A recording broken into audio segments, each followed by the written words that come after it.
महाराष्ट्रात गेल्या अनेक दिवसांपासून आपल्याला ऊन आणि पावसाचा खेळ बघायला मिळतोय. एकीकडे अवकाळी पावसाचा फटका लोकांना बसतोय, तर दुसरीकडे कमाल तापमान हे 38-39 अंश सेल्सिअसच्याही वर गेलेलं आहे. उष्माघाताचा नेमकी कारणं काय असतात? उष्माघात म्हणजे काय? एक लक्षात घ्या, उष्माघात हा एक मोठा शरीराला होणारा खूप गंभीर त्रास आहे. एक लक्षात घ्या की आपल्या शरीराचं जे तापमान असतं ते 37.8 डिग्री सेंटीग्रेड असतं. हां, तर यापेक्षा 36.8 डिग्री सेंटीग्रेड असतं. पण यापेक्षा ज्यावेळेला जास्ती तापमान होतं त्यावेळेला शरीराला त्रास होऊ शकतो, आणि कमी तापमान झालं तरी शरीराला त्रास होत असतो. आपल्या शरीरामध्ये जे एन्झाईम्स किंवा पाचक रस असतात किंवा मज्जातंतूंकडून मिळणारे संकेत असतात, चयापचय क्रिया असते, ही सर्व या ठराविक तापमानातच योग्य पद्धतीने होत असते. आणि त्यामुळं ज्या वेळेला हे तापमान वाढतं त्यावेळेला ह्या सगळ्यामध्ये अडथळा निर्माण होतो. मग शरीर काय करतं? शरीरामध्ये एक ह्या तापमानाचं नियंत्रण करणारी एक संस्था मेंदूमध्ये असते. ज्या वेळेला आपल्याला असं शरीराचं तापमान, आता तुम्ही पाहिलं की 38 डिग्रीच नव्हे तर 40-42पर्यंत तापमान गेलं असेल, कारण 38 डिग्री 39 डिग्री हा हवामान खात्याचा अंदाज असतो, हवामान खात्याचं तापमान असतं. पण त्या मैदानामध्ये मात्र खूप जास्ती तापमान असू शकतं, रस्त्यावर खूप जास्ती तापमान असू शकतं, आणि या जास्ती तापमानामध्ये आपलं शरीर तापायला लागतं. आपल्या शरीराचं अंतर्गत आणि बाह्य तापमान वाढायला लागतं, आणि हे वाढलं की आपल्या शरीरातले साहजिकच हे जे पाचक रस आणि ह्याचं काम होत नाही. त्यामुळं मग हे मेंदूमधलं तापमान नियंत्रण केंद्र जे आहे त्याच्याद्वारे आपल्या रक्तवाहिन्या ज्या आहेत या प्रसरण पावतात, आणि मग त्यामुळं आपल्याला घाम येतो, आणि हा घाम वाढला की आपल्याला गारवा निर्माण होऊन शरीर थंड होतं. असा एक साधारणतः ही पद्धती असते शरीराची. परंतु यासाठी शरीर साहजिकच पाण्याचा साठा वापरत असतं, कारण घाम जितका जास्त जातो तितकं आपल्याला पाणी जास्ती लागतं, क्षारही जास्ती लागतात.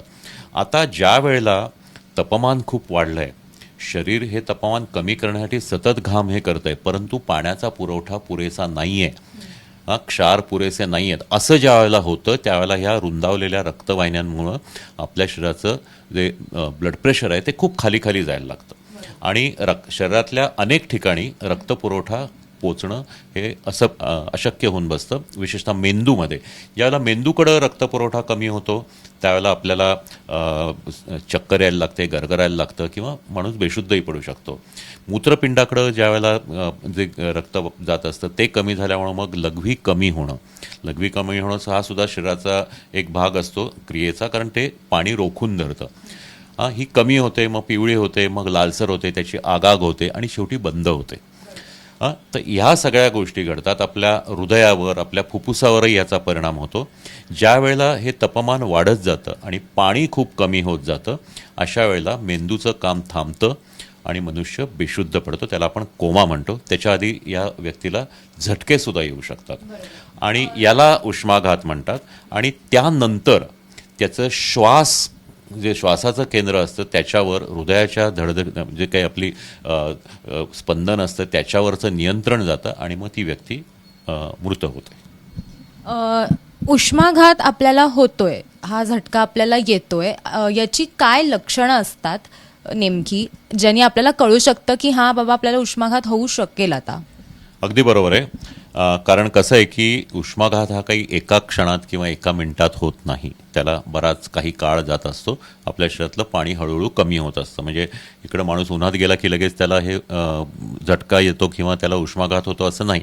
तर हे होण्यापूर्वी तुम्हाला तहान लागायला लागते. ज्यावेळेला शरीरातलं पाणी कमी पडतं त्यावेळेला पहिली गोष्ट तुम्हाला तहान लागायला लागते.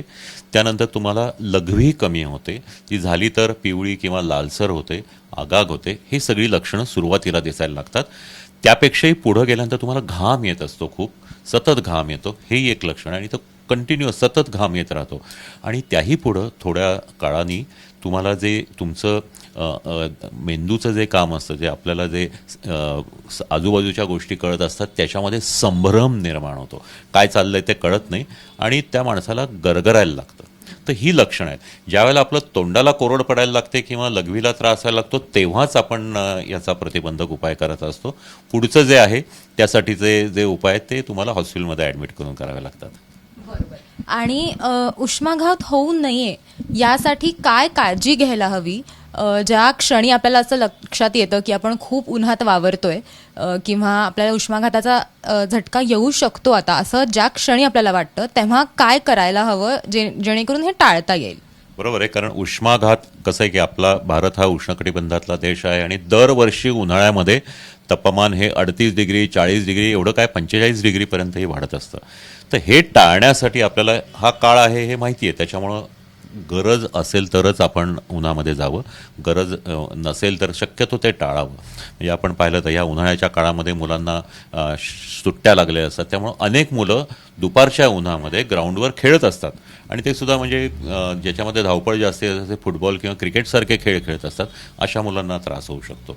त्याचप्रमाणे काही मजूर असतात, या मजुरांना सुद्धा त्रास होतो कारण त्यांना काम करावंच लागतं. इवन शहरांमध्ये सुद्धा किंवा शेतमजुरांनाही त्रास होतो. शहरामध्ये सुद्धा असे कित्येक व्यवसाय आहेत की ज्यांना सतत फिरावं लागतं. मार्केटिंगचे लोक असतात, पत्रकार असतात, हे असे अनेक लोक हे उन्हामध्ये सतत फिरत असतात. तर या लोकांना त्यांनी काळजी घेण्यासाठी रोज आपलं पाणी जे आहे हे सतत पित राहावं. साधारणतः 2 ते 3 लिटर पाणी हे पिणं आवश्यक आहे.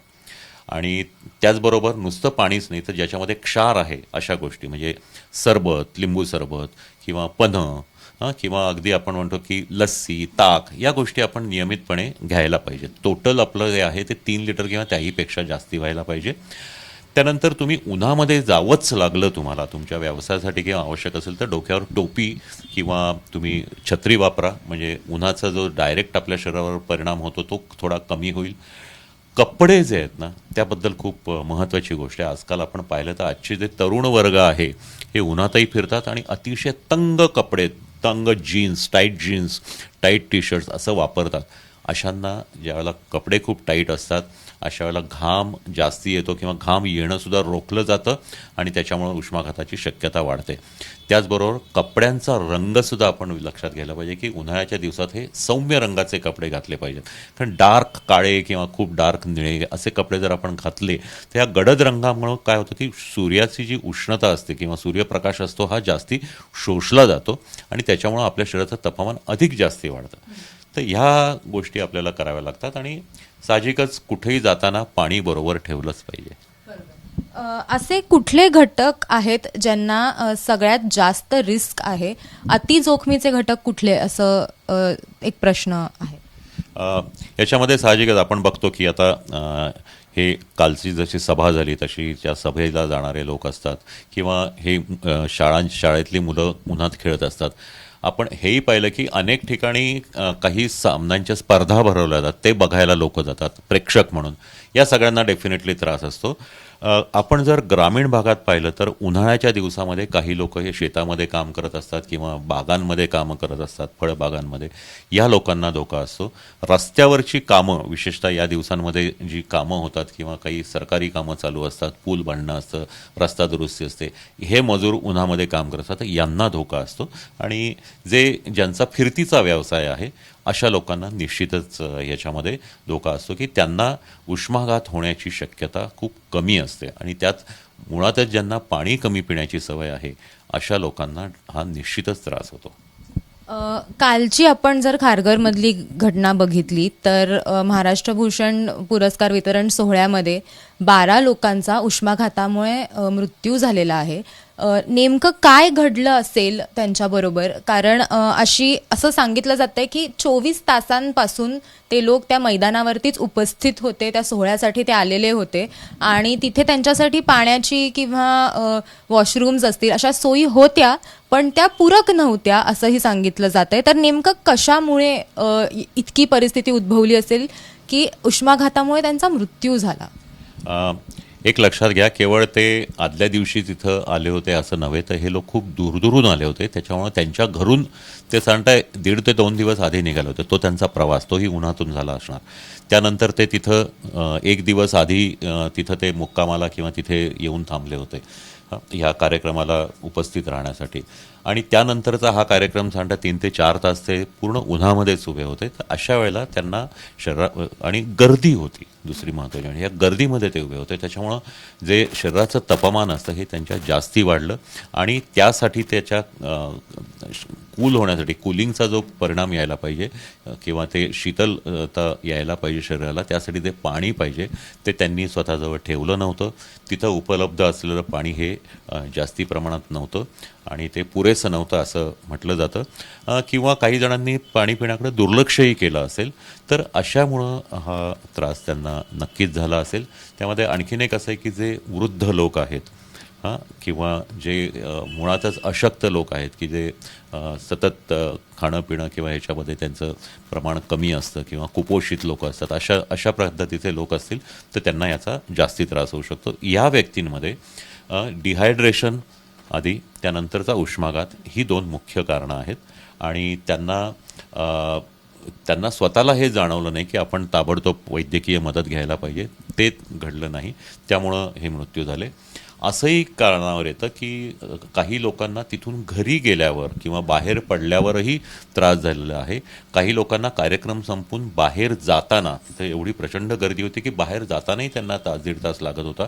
या सगळ्या प्रकारामध्ये घाम येण्याचं आणि शरीराचं तापमान वाढण्याचं आणि ब्लड प्रेशर कमी होण्याचं हे गोष्ट घडू शकते आणि त्यामध्ये हा मृत्यू येऊ शकतो.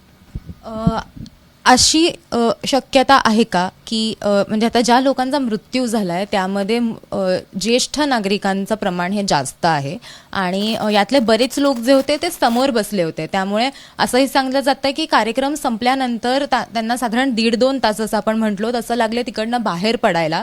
हा जर वेळ वाचवता आला असता तर कदाचित हा आकडा वेगळा असता का, आणि जर त्यांना ट्रीटमेंट म्हणजे उपचार जर त्यांना लवकर मिळाले असते किंवा मैदानावर असतानाच जर त्यांना याची जाणीव झाली असती तर ही दुर्घटना आपल्याला टाळता आली असती का? खरं तर अशा जरतरच्या अनेक गोष्टी आपण केल्या असत्या तर ह्या दुर्दैवी जीवांचा मृत्यू आपण वाचवू शकलो असतो. मुळामध्ये अशा प्रकारची सभा एवढ्या मोठ्या प्रमाणामध्ये आणि याच्यामध्ये घेतली गेली आणि त्याला एवढ्या मोठ्या प्रमाणे हा भक्तगण उपस्थित राहिला आणि त्यांची बसण्याची व्यवस्था वगैरे ज्या होत्या त्याही पूर्ण नव्हत्या. त्या अपेक्षेपेक्षा जास्ती लोक आले होते. त्याच्यामुळं साहजिकच नियोजन करणाऱ्यांवर ताण निर्माण झाला असेल.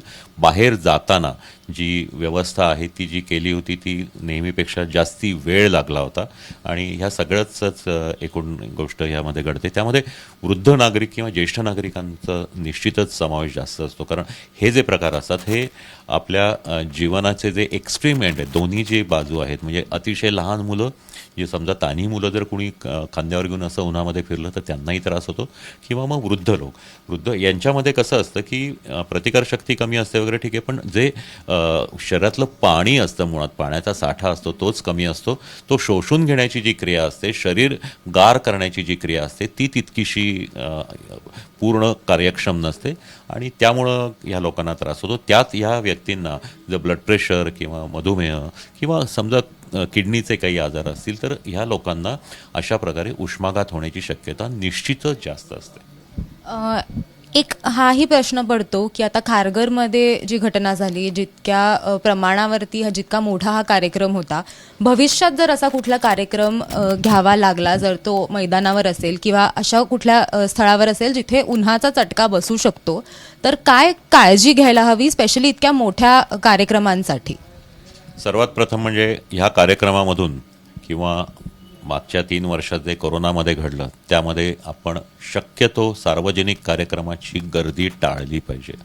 आज परिस्थिती अशी आहे की मीडियामुळं किंवा ऑनलाईन कार्यक्रम आपण बघू शकतो, अटेंड करू शकतो, सर्व गोष्टी करू शकतो. त्या पद्धतीने असे कार्यक्रम हवेत आणि शक्यतो ते म्हणजे अंतर्गत कार्यक्रम हवेत, एखाद्या मोठ्या हॉलमध्ये किंवा एखाद्या स्टेडियममध्ये, अशा जिथं ते पूर्ण कव्हर आहे, सावलीची व्यवस्था आहे, अशा प्रकारे ते हे व्हावेत आणि संख्या मर्यादित ठेवावी. आपल्याकडं हे जे असतं ना की संख्या मर्यादित ठेवायला आपण तिकीट लावतो, पण असे जे कार्यक्रम असतात हे ओपन असतात.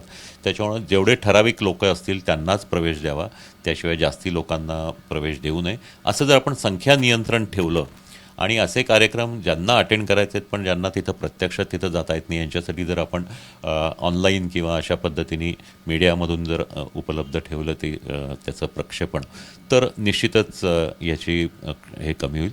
दुसरी गोष्ट, असा कार्यक्रम असला मग तो किती मोठा असो किंवा मर्यादित असो, तिथे आपल्याला सर्व पाण्याची व्यवस्था पूर्ण पाहिजे, तिथे सर्व जे शौचालय किंवा टॉयलेट्स आहेत त्याची सगळी व्यवस्था नीट पाहिजे, तिथे ॲम्ब्युलन्सेस आणि तातडीचा उपचार करता येतील अशा पद्धतीची सोयही पाहिजे. म्हणजे ॲम्ब्युलन्समध्ये समजा एखादी व्यक्ती बेशुद्ध असेल तर त्याला तिथून हॉस्पिटलमध्ये नेईपर्यंत त्याला सलाईन लावणं आवश्यक असल्यास ऑक्सिजन लावणं किंवा काही ठराविक इंजेक्शन्स देणं हे आवश्यक असेल तर ह्याच्या पद्धतीने तत्पर असलेला वैद्यकीय स्टाफ असलेल्या ज्या ॲम्ब्युलन्सेस अशा निश्चित चांगल्या प्रमाणात तिथं ते जितकं लोकांची संख्या त्या प्रमाणात उपलब्ध पाहिजेत. असं आपण पाहतो की अनेकदा मोठ्या व्यक्ती ज्या वेळेला कुठल्याही दौऱ्यावर येतात त्यावेळेला ह्या सगळ्या गोष्टींची व्यवस्था केलेली असते. तशीच सामान्य नागरिकांच्या कार्यक्रमालाही अशा पद्धतीची व्यवस्था ठेवावी.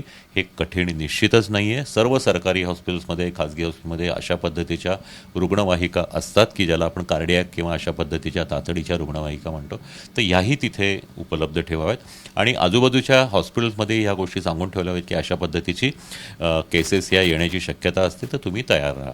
तर ह्या पद्धतीने थोडंसं फ्युचरिस्टिक दृष्टीने थोडंसं आपण पुढं काय घडेल याची तयारी जर आधीपासून ठेवली तर असे दुर्दैवी प्रसंग निश्चितच आपल्याला टाळता येतील. जे ज्येष्ठ नागरिक असतात किंवा एक 35-40च्या पुढचे लोक असतात त्यांच्यामध्ये मधुमेह किंवा ब्लड प्रेशर असे आजार असण्याची शक्यताही जास्त असते. त्यांना असे आजार असतातच बऱ्याचदा.